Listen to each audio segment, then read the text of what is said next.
Now, here's what nobody is talking about.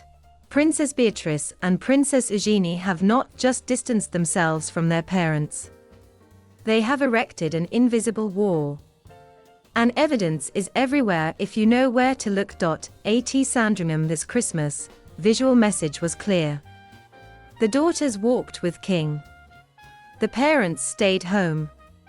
But what happened behind closed doors in weeks leading up to that moment reveals something far more calculated. And far more devastating for Andrew and Sarah Ferguson. According to sources close to family, conversations took place in early December. Difficult conversations. The kind where words are carefully chosen and loyalties are tested. Beatrice and Eugenie were reportedly given a choice. Not explicitly. The royal family rarely operates that way. But implications were unmistakable. Stay close to your parents, and risk becoming collateral damage in their ongoing scandal. Or step forward publicly with firm, and secure your place in future of monarchy. The sisters chose firm. That decision did not come easily. Both daughters have remained fiercely protective of their parents throughout years of public humiliation. They have defended Andrew privately.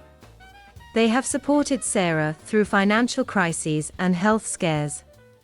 Their loyalty has never been in question, until now. Body language expert Judy James noted something striking about Eugenie's demeanor during Sandringham walk. She appeared relaxed. Almost relieved. James described it as posture of someone who had made a difficult decision and found peace with it. But there was more happening beneath the surface. Royal insiders say Beatrice and Eugenie have been quietly building relationships with senior royals over past year. Not just with King Charles, but with Prince William and Catherine. With Princess Anne. With Edward and Sophie.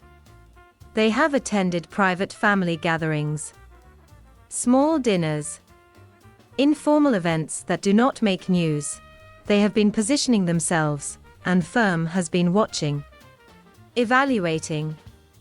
Deciding whether King's nieces could be trusted to represent monarchy, without dragging ghost of their father scandal into every public appearance.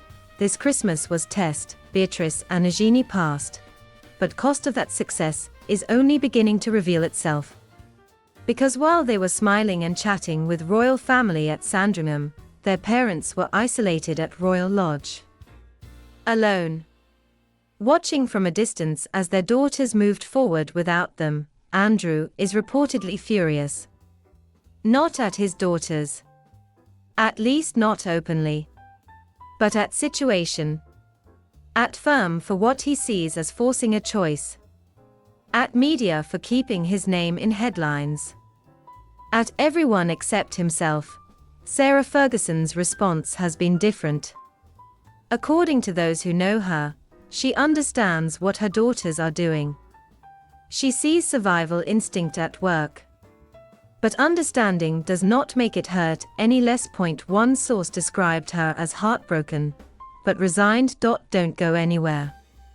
What we're about to reveal shows just how far firm will go to protect next generation. It gets more disturbing. Even if it means the decision to bring Beatrice and Eugenie forward at Sandringham was not spontaneous. It was part of a carefully orchestrated protection protocol that has been in development for months. And royal family has been planning every detail. Royal aides confirmed that discussions began shortly after fresh allegations emerged about Andrew's past associations. The firm realized they had a problem. Two innocent young women were being tainted by proximity to scandal. And if something was not done, their reputations would suffer permanent damage. The solution was separation. Public, visible, undeniable separation, but it had to be done carefully. The firm could not be seen as punishing Beatrice and Eugenie for their father's behavior. That would create a different kind of public relations nightmare. Instead, they needed to reframe narrative. Position the daughters as independent figures who had made their own choices.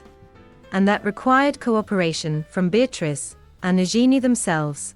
Sources say sisters were initially hesitant, not because they disagreed with strategy, but because they understood what it would mean for their parents.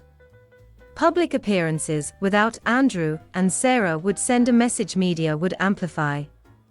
The message that even their own daughters were distancing themselves. The firm reportedly offered reassurances. This was not about abandonment. It was about protection. The daughters could still maintain private relationships with their parents, still visit Royal Lodge, still offer support behind closed doors, but publicly, they needed to align with monarchy. Beatrice and Eugenie agreed, and Sandringham appearance was result. Every detail was planned. Eugenie walking close behind King Charles was not accidental. Her position in procession was assigned. Deliberate. Designed to send a message that she had King's confidence. Beatrice's relaxed demeanor as she chatted with Edward was also strategic. The goal was to project normalcy, to show the public that the King's nieces were not weighed down by scandal, that they were part of the family unit, fully integrated and fully trusted. The media coverage did exactly what firm hoped. Articles focused on Beatrice and Eugenie's presence, on their smiles, on their apparent ease within royal fold. And while some outlets mentioned Andrew and Sarah's absence, emphasis was on daughters moving forward. The separation narrative had been successfully established, but fallout is far from over. Andrew and Sarah are reportedly struggling to accept their new reality.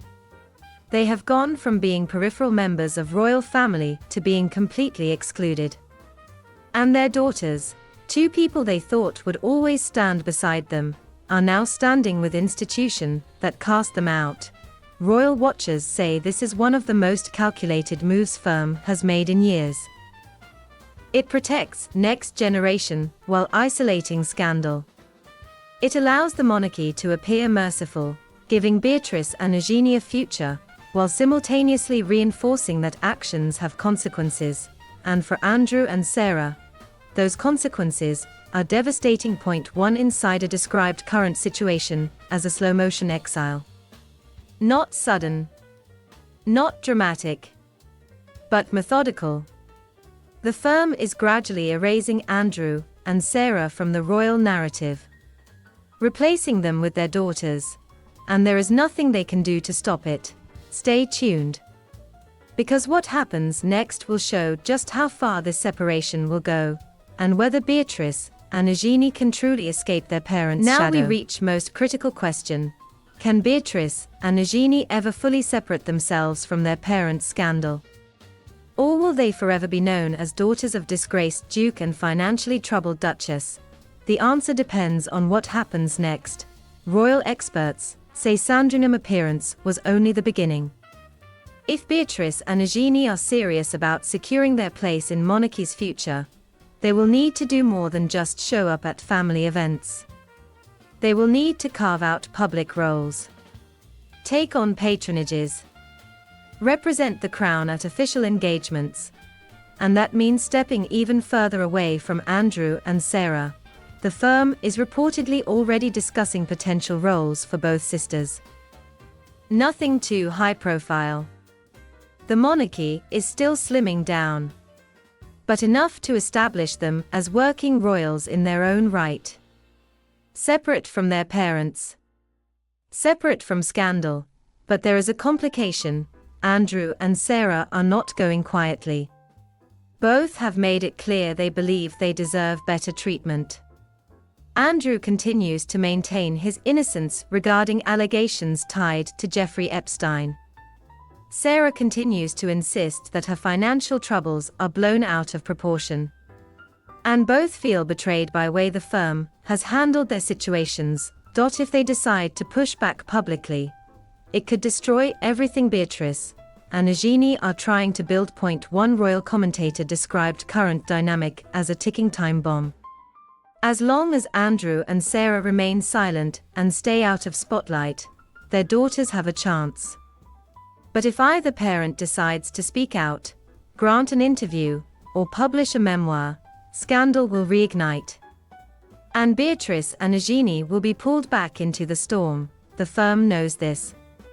And according to insiders, they are taking steps to ensure Andrew and Sarah stay quiet. Financial arrangements have reportedly been made. Continued residence at Royal Lodge. Security provisions. Small allowances. Just enough to keep them comfortable. Just enough to keep them compliant. It is a quiet form of control. And it is working. For now, but tension is building. Andrew is said to be increasingly frustrated with his isolation. Sarah is reportedly struggling with emotional toll of being separated from her daughters publicly. And both are aware that their silence comes at a cost. Meanwhile, Beatrice and Eugenie are moving forward. They attended private royal events in January. They have been photographed at charity functions. They are slowly rebuilding their public image, and with every appearance, distance between them and their parents grows. Royal watchers say this is firm's endgame. Not to destroy Andrew and Sarah, but to make them irrelevant. To replace them in public consciousness with their daughters. To ensure that when people think of York family, they think of Beatrice and Eugenie. Not Andrew and Sarah. It is a long-term strategy. And it is ruthless, but it might just work, because the truth is, British public loves a redemption story. And two young women rising above their parents' scandal to serve crown, is exactly kind of narrative people want to believe in. Beatrice and Eugenie have been given a chance. A narrow window to redefine themselves. To prove they are not defined by their father's mistakes or their mother's financial chaos. But that window will not stay open forever. The next 6 months will be critical. If they can maintain their distance. If they can establish themselves as independent figures. If they can avoid being pulled back into scandal. Then they might just secure their place in royal family's future. But if Andrew or Sarah make one wrong move. If one more allegation surfaces. If one more interview goes public.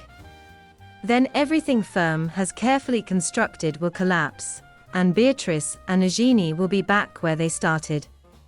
Trapped by association. Defined by scandal.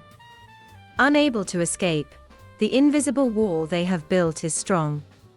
But it is not impenetrable, and question now is whether it will hold. If this story shocked you, smash that subscribe button and ring the bell for more explosive revelations. Drop your thoughts in comments below. Do you think Beatrice and Eugenie can truly escape their parents' legacy? Or are they destined to be forever linked to scandal? Let me know.